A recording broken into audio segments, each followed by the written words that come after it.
பாலஸ்தீனம் மீதான இஸ்ரேலின் தாக்குதல் தொடர்ந்து தீவிரமடைந்து வரும் நிலையில் இனி வரும் நாட்களில் காசா மற்றும் மேற்கு கரையில் நெருக்கடிகள் அதிகரிக்கும் என்று ஐநா எச்சரித்துள்ளது. சமீபத்தில் ஐநா பாதுகாப்பு கவுன்சிலின் மாநாடு நடைபெற்றது. இதில் மத்திய கிழக்கு அமைதி செயல்முறைக்கான ஐநா சிறப்பு ஒருங்கிணைப்பாளர் காசா மற்றும் மேற்கு கரையில் இனி வரும் நாட்களில் நெருக்கடிகள் அதிகரிக்கும் என்று கூறியிருக்கிறார். இந்த பகுதிகளில் மக்கள் விரோதத்தின் தாக்கம் அதிகரித்துள்ளது என்றும் அவர் கூறியிருக்கிறார். இஸ்ரேலின் தாக்குதல் இப்பிராந்தியத்திற்கு மேலும் கடும் பாதிப்புகளை ஏற்படுத்தும். இஸ்ரேலிய குடியேற்ற விரிவாக்கங்கள் சட்டப்பூர்வமானது கிடையாது. சர்வதேச சட்டம் மற்றும் ஐநா தீர்மானங்களை அப்பட்டமாக இஸ்ரேல் மீறுகிறது. அனைத்து தாக்குதல் நடவடிக்கைகளையும் உடனடியாக நிறுத்துமாறு இஸ்ரேல் அரசாங்கத்தை தான் கேட்டுக்கொள்வதாகவும் அவர் கூறியிருக்கிறார். மருத்துவமனைகள், ஐநா அலுவலகங்களை தவிர ஏறத்தாழ அனைத்தும் அழிக்கப்பட்டு விட்டது. இந்த போரில் குற்றத்தில் ஈடுபட்ட அனைவரும் நீதியின் முன் நிறுத்தப்பட வேண்டும் என்றும் அவர் கூறியிருக்கிறார். இஸ்ரேலின் தாக்குதல் குறித்து சர்வதேச நாடுகள் கண்டனம் தெரிவித்து வரும் நிலையில் ஐநா அதிகாரியின் இந்த குற்றச்சாட்டு மிகுந்த முக்கியத்துவம் வாய்ந்ததாக பார்க்கப்படுகிறது. பாலஸ்தீனத்தை இஸ்ரேலின் ஆதிக்கத்திலிருந்து விடுவிக்க பல்வேறு ஆயுதமேந்திய குழுக்கள் செயல்பட்டு வருகின்றன. அதில் ஒன்றுதான் ஹமாஸ். இந்த ஹமாஸை இஸ்ரேல், அமெரிக்கா உள்ளிட்ட நாடுகள் தீவிரவாத அமைப்பாக பட்டியலிட்டிருக்கிறது.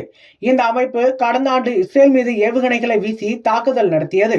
இதற்கு பதிலடி கொடுப்பதாக கூறி 200 நாட்களுக்கும் மேலாக இஸ்ரேல் ராணுவம் காசாவில் உள்ள பாலஸ்தீன மக்கள் மீது தாக்குதலை தொடுத்து வருகிறது.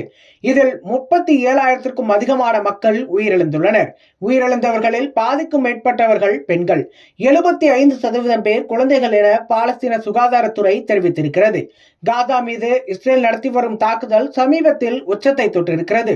சில நாட்களுக்கு முன்னர் ஐநா பணியாளர்களை ஏற்றிச் சென்ற வாகனம் மீது இஸ்ரேல் வான்வெளி தாக்குதலையும் நடத்தியது. இதில் 7 பேர் கொல்லப்பட்டனர். எனவே போர் நிறுத்தத்தை உடனடியாக கொண்டு வர வேண்டும் என்று உலக நாடுகள் தீவிரமாக வலியுறுத்த தொடங்கின. இதனால் வரை இஸ்ரேலுக்கு ஆதரவாக நின்ற அமெரிக்கா கூட உடனடியாக போரை நிறுத்த வேண்டும் என்று கேட்டுக்கொண்டது. போர் காரணமாக காசாவுக்குள் நிவாரணப் பொருட்கள் எதுவும் வரவில்லை. இதனால் உணவுக்கும் குடிநீருக்கும் பஞ்சம் ஏற்பட்டிருக்கிறது. நோயாளிகள், கர்ப்பிணிகள், முதியவர்கள் உணவு கிடைக்காமல் அடுத்தடுத்து உயிரிழந்தனர். தொற்றுநோய் பாதிப்புகளும் தீவிரமடைந்துள்ளன. மறுபுறம் இந்த போரை எதிர்த்தும் போரில் இஸ்ரேலுக்கு ஆதரவான அமெரிக்காவின் நிலைப்பாட்டை எதிர்த்தும் அமெரிக்க பல்கலைக்கழகங்களில் போராட்டங்கள் சூடுபிடித்துள்ளன. அமெரிக்காவில் மட்டும் 50க்கும் அதிகமான பல்கலைக்கழகங்களில் மாணவர்கள் இந்த போராட்டத்தை நடத்தி வருகின்றனர். போராடும் மாணவர்கள் மற்றும் பேராசிரியர்களை அந்நாட்டு காவல்துறை கைது செய்து வருகிறது. தற்போது வரை ஆயிரக்கணக்கானோர் கைதாகி உள்ளனர் என்பதும் குறிப்பிடத்தக்கது.